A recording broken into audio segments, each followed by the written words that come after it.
What makes the sport so cool is that it just floats up there for you. And if you're running a deep cut and you have one of the handlers, the quarterbacks, just throw like a 60-yard bomb to you, the thing is hovering in space right in front of you. You have so much time to catch up to the disc. You can make absurd plays, absurd layouts. You see it on ESPN, the highlight reels. No wonder people are getting addicted to the sport. No wonder it's becoming one of the fastest growing sports in the nation. And to be a member of this revolution of the sport that I predict is gonna blow up the next 10, 15 years is really cool.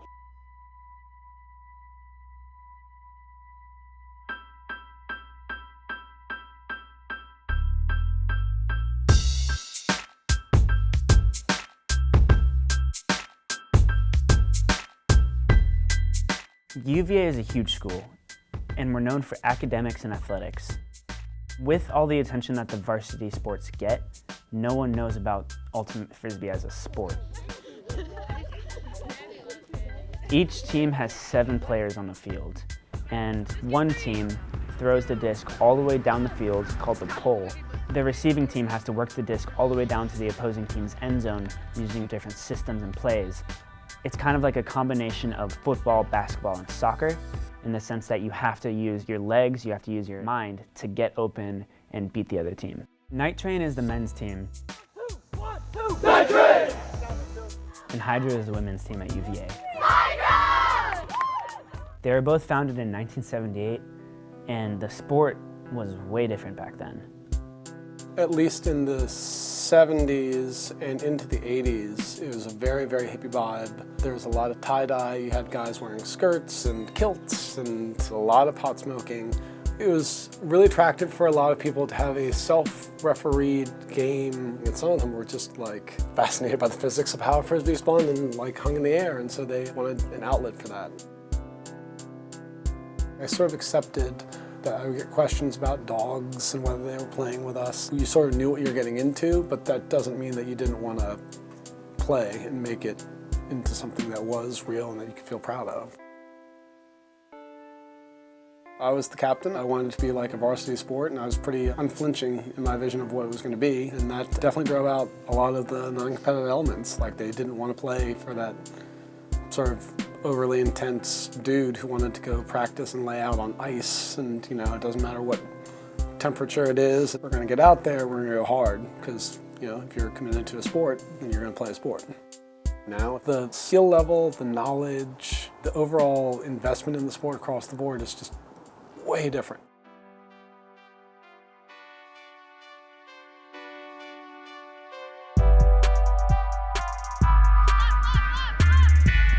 I had no idea that I was going to be practicing 4 times a week, 2.5 hours, and spending as much time as I have towards the sport. This is one of the highest levels of Frisbee, like, in the nation.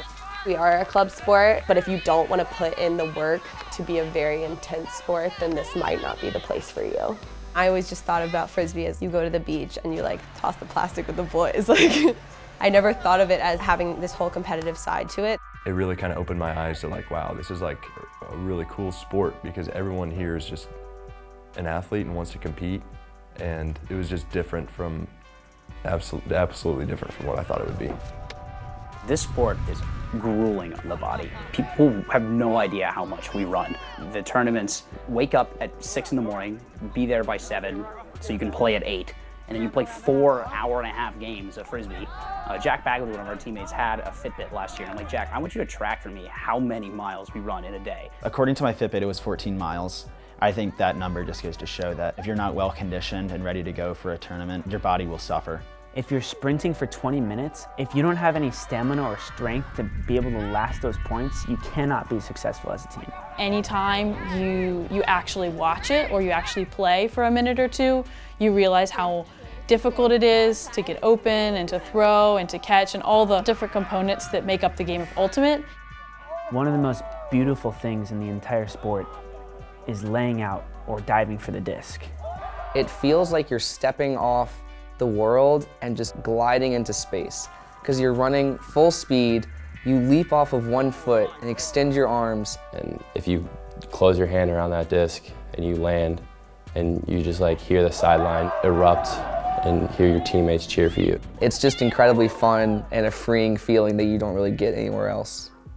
So many people ask me like, oh, is Ultimate Frisbee where you have like the big like metal like chains and you throw the Frisbee into like the big bucket? I'm like, no, that is Frisbee golf, not Ultimate Frisbee. I cannot tell you how many times that people have mistaken Ultimate Frisbee for Frisbee golf. You know, when my family asks, oh, how's disc golf going?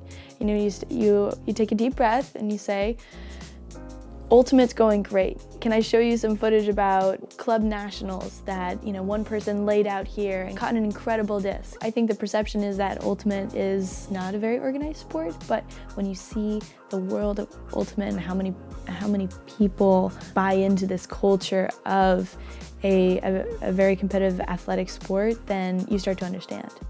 But if you don't have that exposure, then no wonder my family continues to ask me, how's disc golf going?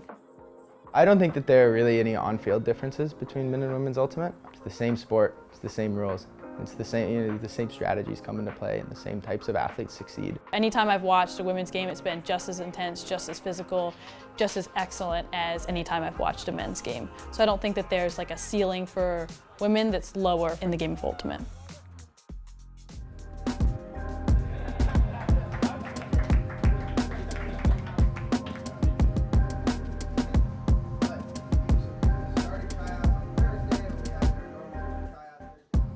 Start thinking of how much work you want to put in, where you want to see this team at the end of our season. My goals for the team, as a player, it's to make nationals.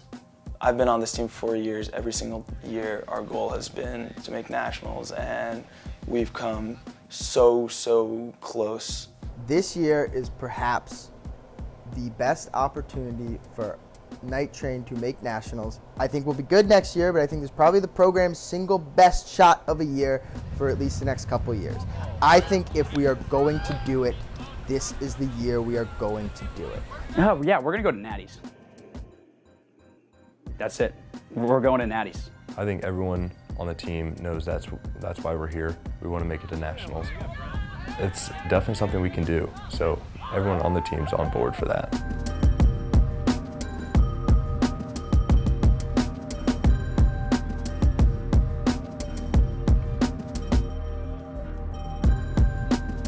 NC State is a top 20 team. That game showed us how much work we have to do. The big thing that Night Train is missing is knowledge. Between now and regionals, all of Night Train needs to get a greater knowledge of the game of Frisbee because a lot of our competition has been playing since high school, and most of Night Train has been playing for like 2-3 years. I think everyone on our team needs to get a heck of a lot better throwing the disc, but also being smart about the disc. We know what our systems are. We don't execute them as well as we need to. I feel like we have some risk takers on this team that we need to rein in their decisions a little more, me included. But when we have the pieces there and we trust our systems, we can be the best team in the region and really surprise some folks this year. I can't wait. I love being the underdog. I think every team wants to go to nationals, but I don't think that's necessarily the best goal. Our goals overall are to be the best possible team that we can and to play our best when we get to regionals.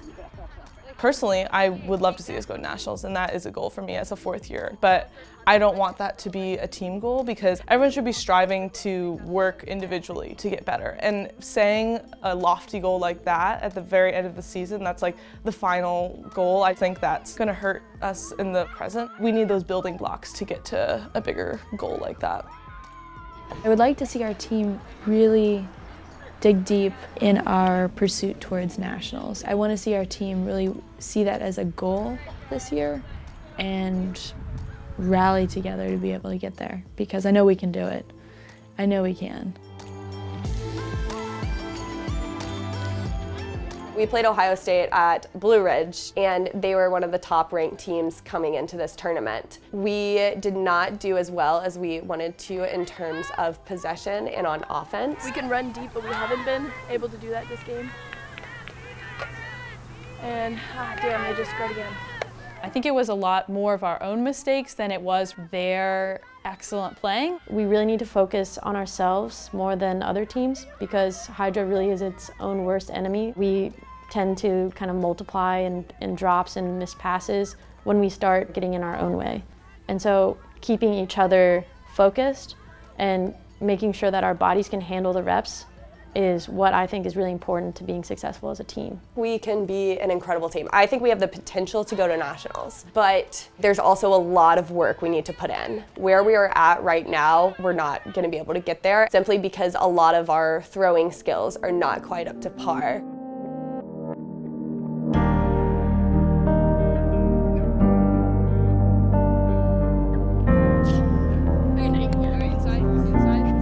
It's like really an ultimate team sport in that you cannot win a game by yourself because you can't run with the disc, you can't do anything with the disc other than throw it or catch it. So you're kind of dependent on everyone else. Another thing that makes a team great is being able to trust everyone to just do their job and so that, you know, you're not stuck. So no matter how good you are, if you're the best player in the game but you don't have anyone to throw it to you, you're not going to win anything. I think it's nice to have to rely on each other because it forges deeper bonds between teammates and makes lifelong friendships. Night Train and Hydra are really close as teams. Like, we're really good friends with each other. I think that kind of just represents the progressive community within the sport. In the Frisbee community in general, the people are very fun and open and very welcoming, so it's a whole different vibe versus other sports that feel just competitive and like you're there only to play. Frisbee gives me an actual purpose. I go out to practice in order to get better.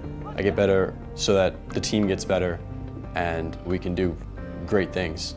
It's what I want my job to be like when I graduate. I know it's work and I put in towards a goal, but I never feel like I'm at work. I never feel like I'm at practice. I feel like this is the family that I got at UVA and I strive for every day. Having a community of girls to fall back on no matter what, who I know I can be like 100% myself with and goof around with, but also have like this sport that we share in common that we love is just really exciting.